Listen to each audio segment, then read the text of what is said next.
He was stopped at the gates of a private island, insulted, and thrown out like he was nobody, all because of a red MAGA hat. The security guard thought he was just doing his job, keeping undesirables away. What he didn't know was that the man he humiliated wasn't just a visitor. He owned the entire chain of luxury resorts. What happened next left everyone stunned. Jack, head of security for the exclusive private island, prided himself on keeping riff-raff away. After his recent promotion, he saw the island as his personal kingdom and himself as its enforcer. A small motorboat approached the dock, a rusty, unimpressive thing that looked completely out of place. Jack frowned. The man who stepped off was wearing a red MAGA cap, a plain t-shirt, and cargo shorts. Jack's gut reaction was immediate. This guy didn't belong.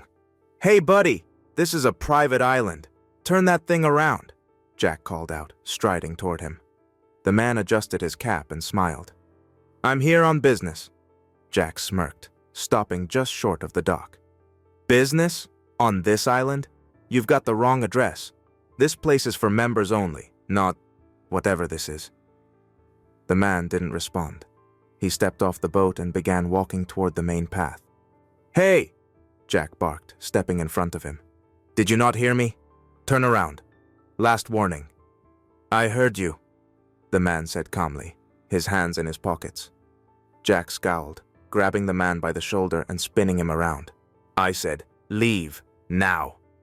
The man gently shook Jack's hand off and turned back to face him. "Are you sure you want to do this?" Jack's jaw tightened.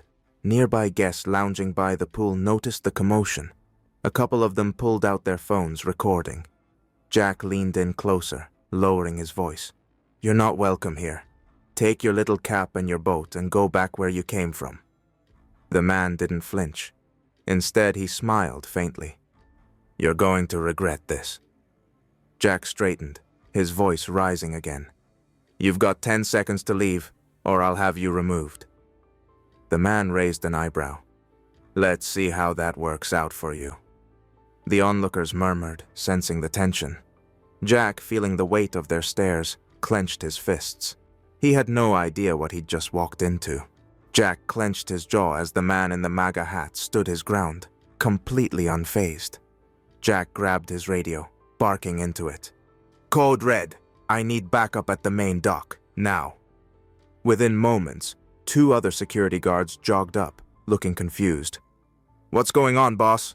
one of them asked, eyeing the calm man standing before them. "Get this guy off the property," Jack snapped, pointing. "Now!"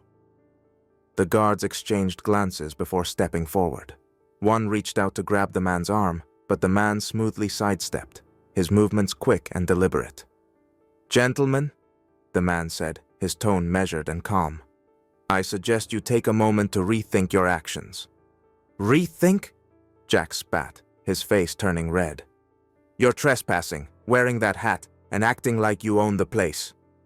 He stepped closer, his voice rising. "Who do you think you are? Some tourist with delusions of grandeur?" The man didn't answer immediately.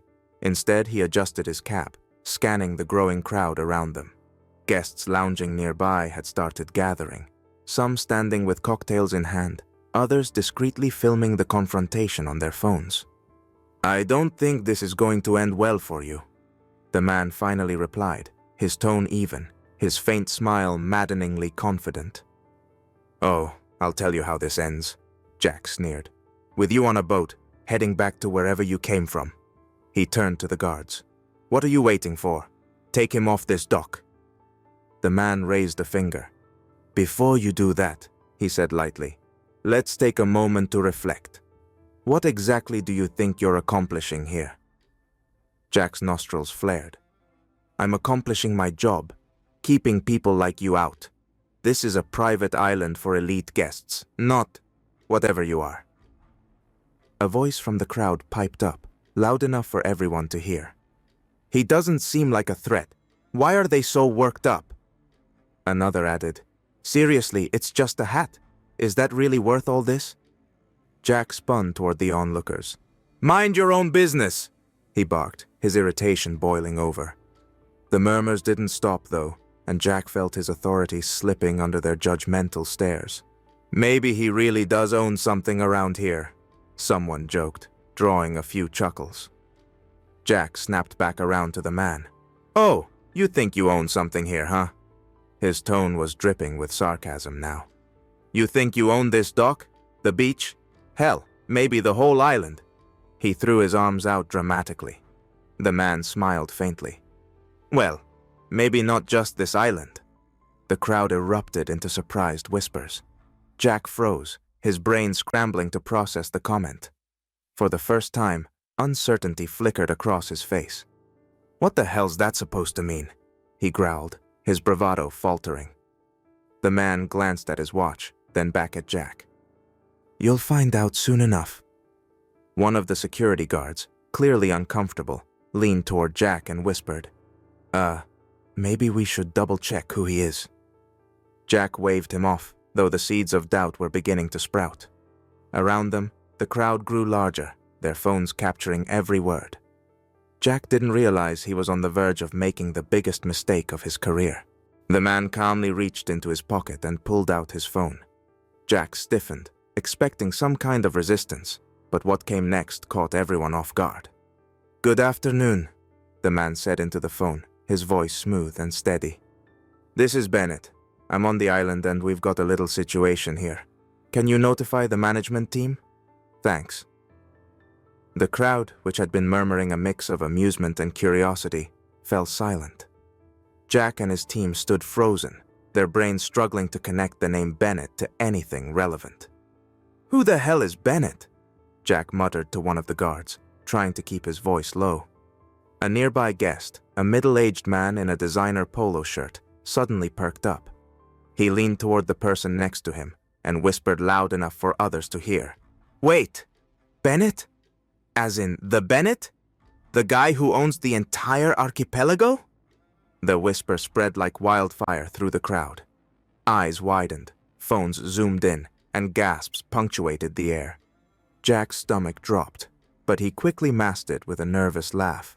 "Oh, come on," he said loudly, waving a hand dismissively. "This guy? In cargo shorts and a hat? Yeah, sure, he owns the island. Next, you'll tell me he owns the ocean, too." The man in the red MAGA cap raised an eyebrow, but said nothing, letting the crowd's buzz build around him. "Seriously," Jack continued, desperate to maintain control. "You expect me to believe that the billionaire who owns this place shows up looking like he just walked out of a gas station?" The sound of tires on gravel cut through the tension. All heads turned toward the approaching electric cart, emblazoned with "Administration" in sleek lettering. Jack blinked as the cart came to a stop at the dock. A sharply dressed woman stepped out, her heels clicking against the wooden boards. Her tailored suit and air of authority instantly commanded attention.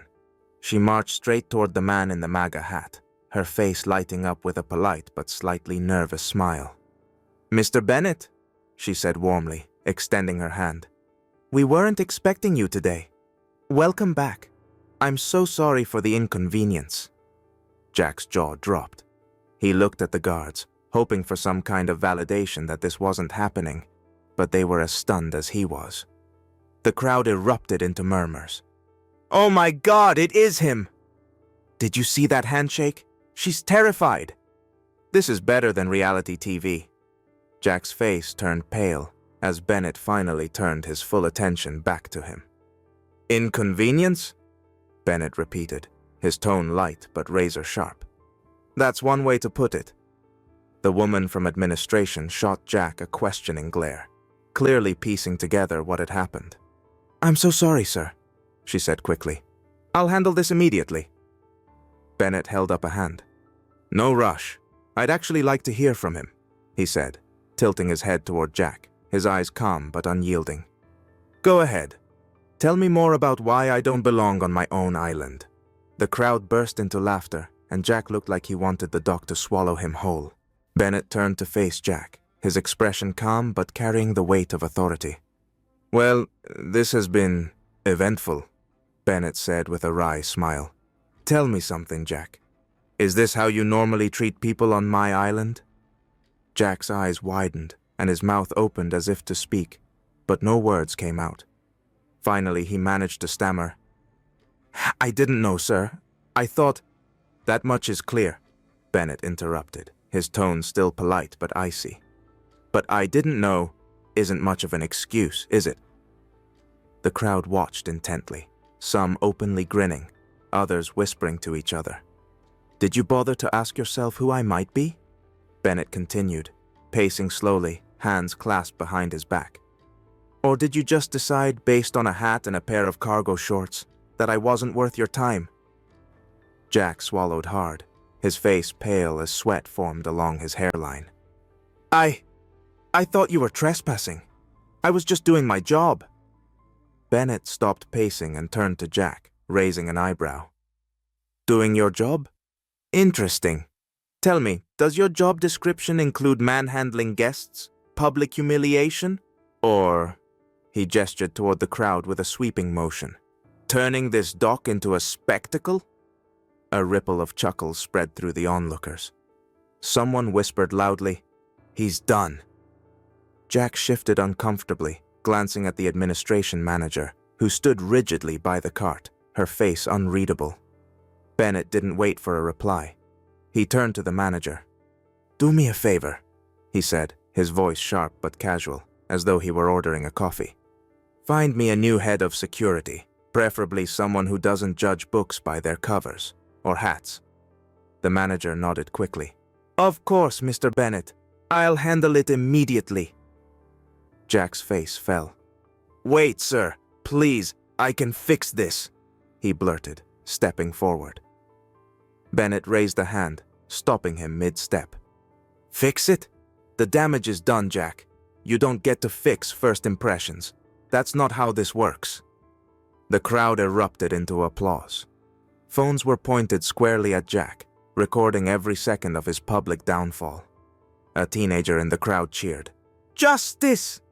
Jack stood frozen, his face burning as he realized the extent of his mistake. His career wasn't just over. It was now a viral moment. Bennett turned back to the crowd, his demeanor softening. "Apologies for the disruption, everyone. You'll have to excuse our growing pains," he said, shooting Jack a brief glance. The crowd laughed, some even clapping louder. As Bennett began walking toward the path leading to the villas, several guests approached him, shaking his hand and thanking him for how he handled the situation. Jack remained standing on the dock, looking like a statue carved out of embarrassment and regret. As the administration cart pulled away with Jack slumped in the back, someone from the crowd called out, "Nice hat, by the way." Bennett turned, adjusting his MAGA cap with a smirk. "Thanks. It's one of my favorites." The crowd erupted into laughter and applause as Jack disappeared down the path, leaving Bennett the undeniable victor of the day. By sunrise the next day, the incident at the dock was trending across every major social media platform. The video, shot from multiple angles by amused guests, had gone viral under titles like "MAGA-hat man silences power-tripping security" and "The day Jack met his match." Clips flooded Twitter, TikTok, and even morning news shows. In one popular clip, Bennett's line, "Tell me more about why I don't belong on my own island," was replayed with dramatic sound effects and captions like, "When the boss drops the mic." The comment sections were on fire. Jack really said, "Not in my house," without realizing whose house it actually was. This isn't about a MAGA hat. This is about grace under pressure, respect to Bennett. Imagine losing your job and becoming a meme in the same day. Bennett's calm confidence stole the show. Media outlets hailed his handling of the situation as a masterclass in composure, and leadership blogs even began dissecting his actions as an example of power with dignity. Meanwhile, the fallout for Jack was swift and merciless. Guests who had been present shared additional stories about his abrasive behavior, and the administration released a statement apologizing for the incident and confirming Jack's termination. By the end of the week, the island had implemented new training protocols for all staff. Posters went up in break rooms with slogans like, "Every guest is a VIP," and "Respect first, assumptions last." A mandatory workshop titled, empathy, and guest engagement became the running joke among employees, who now referred to it as the Jack Seminar. "Have you seen it?" one staff member asked, scrolling through her phone. "What, the training schedule?" "No, the video. Dude's face is all over the internet."